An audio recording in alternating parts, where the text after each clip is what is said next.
Tu vois, Samuel, nous vivons dans un monde parallèle. Il y a un monde visible et un monde invisible.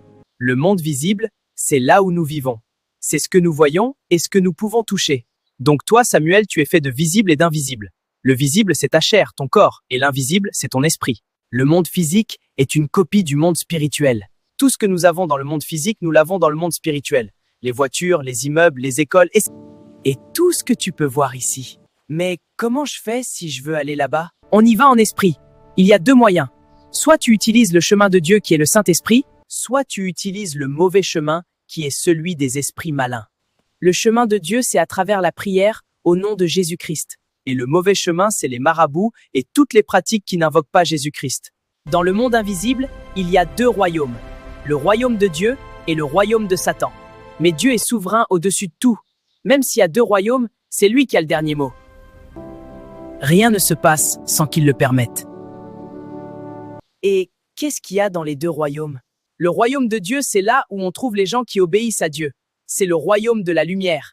Les gens sont humbles, polis, en joie, en paix, il y a l'amour, tout ce qui est bien. Par contre, le royaume des ténèbres, c'est tout ce qui est mal. La haine, les mensonges, la jalousie, les bagarres. On ne se bat pas dans le royaume de Dieu? Non, on ne se bat pas. Il n'y a que des hommes de paix là-bas. Des gens qui s'aiment et se respectent. Il y a Dieu le Père, assis sur son trône, et Jésus, notre Seigneur et Sauveur, assis à sa droite. Il y a les anges, archanges, principautés, puissances, chérubins, séraphins. Les anges et les archanges sont des messagers de Dieu. Plus tu obéis à Dieu, plus tu t'approches du trône, et Dieu peut te faire confiance en te confiant de grandes missions. Ma mère Abigaël est un ange que Dieu a envoyé pour une grande mission. Wow. Mais elle fait quoi sur la terre alors? Un ange, c'est un esprit qui vit dans le royaume de Dieu. C'est parce qu'elle a une double mission, dans le monde spirituel et dans le monde physique. Gloire à Jésus! Ces anges sont des esprits qui ont accepté d'obéir à Dieu et qui sont guidés par un seul esprit, l'Esprit de Dieu. L'Esprit de Dieu est encore appelé le Saint-Esprit. Il habite en nous et il ne produit que le bien. Et le royaume des ténèbres alors? Dans les ténèbres, il y a Satan qui est le chef. Puis il y a beaucoup d'esprits mauvais. Ces esprits sont tellement mauvais qu'ils se sont spécialisés dans un mal spécifique pour combattre le plan de Dieu. Il y a par exemple l'esprit d'orgueil, l'esprit de vol, l'esprit de manipulation, l'esprit d'impudicité, de séduction, de haine, de mensonge.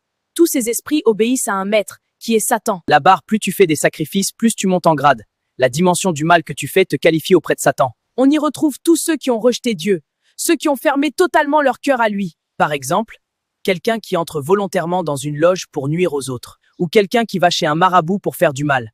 Ces personnes ont choisi volontairement de se trouver dans les ténèbres. Ensuite, il y a ceux qui s'y trouvent involontairement. Le plus souvent, ils sont en captivité, enchaînés. Soit parce qu'ils n'ont pas encore confessé Christ et qu'ils sont ignorants. Et enfin, il y a aussi ceux qui ont confessé Christ, mais qui sont têtus, désobéissent à Dieu et n'arrivent pas à vaincre le péché. Mais Dieu est tellement miséricordieux et bon que tous ceux qui se trouvent dans les ténèbres peuvent en sortir, soit en confessant Christ, soit en renonçant sincèrement au péché. Quand tu te repens de tes mauvais actes et tu reconnais Christ comme Sauveur et Seigneur, tu quittes le royaume des ténèbres. La repentance a un effet immédiat. Tu obtiens ta délivrance. Même celui qui a commis les plus grands crimes, s'il se repent sincèrement, Dieu le pardonne. Tu peux aussi quitter les ténèbres par la prière d'une autre personne du royaume de Dieu. Exemple, Abraham a intercédé pour Lot. Et si je suis dans le royaume de Dieu, combien de fois je pêche pour me retrouver dans le royaume des ténèbres? Quand tu pêches, tu ouvres ce qu'on appelle des portes spirituelles. Elles s'ouvrent progressivement. Elles ne s'ouvrent pas d'un coup. Plus tu continues de pécher, tu laisses entrer l'ennemi et tu te retrouves finalement dans leur royaume. Mais il y a des exceptions. Ma mère, par exemple, ses portes sont toujours fermées par la grâce de Dieu.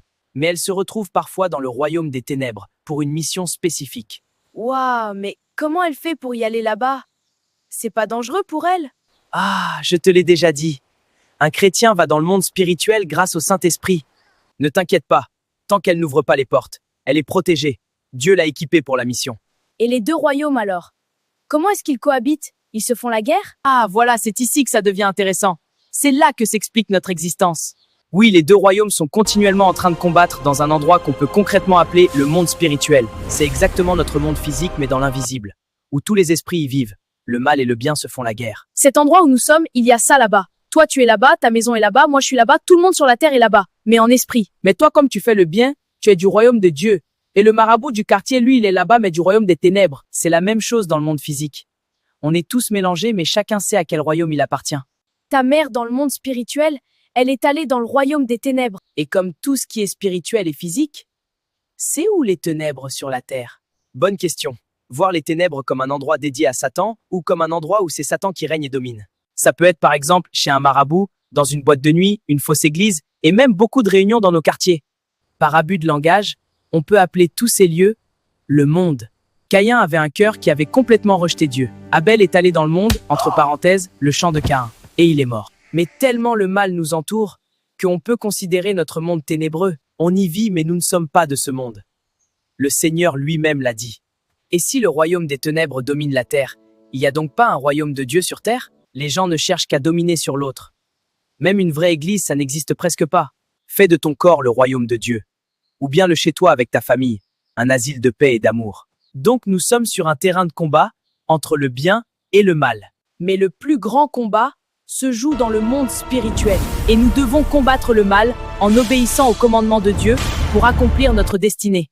Car toute âme créée par Dieu a une destinée. Et le plan de l'ennemi est de combattre l'accomplissement de cette destinée. Vu que Dieu est esprit, il agit uniquement dans le monde spirituel. Il programme la destinée des nations et des hommes qui doivent bâtir ces nations. Il programme la destinée de tout le monde. Waouh, donc tout se joue dans le monde spirituel alors? Exactement. Vu que tout est programmé en avance dans le spirituel, cela implique que le monde spirituel a de l'avance sur le monde physique. En gros, le monde spirituel est une programmation du monde physique.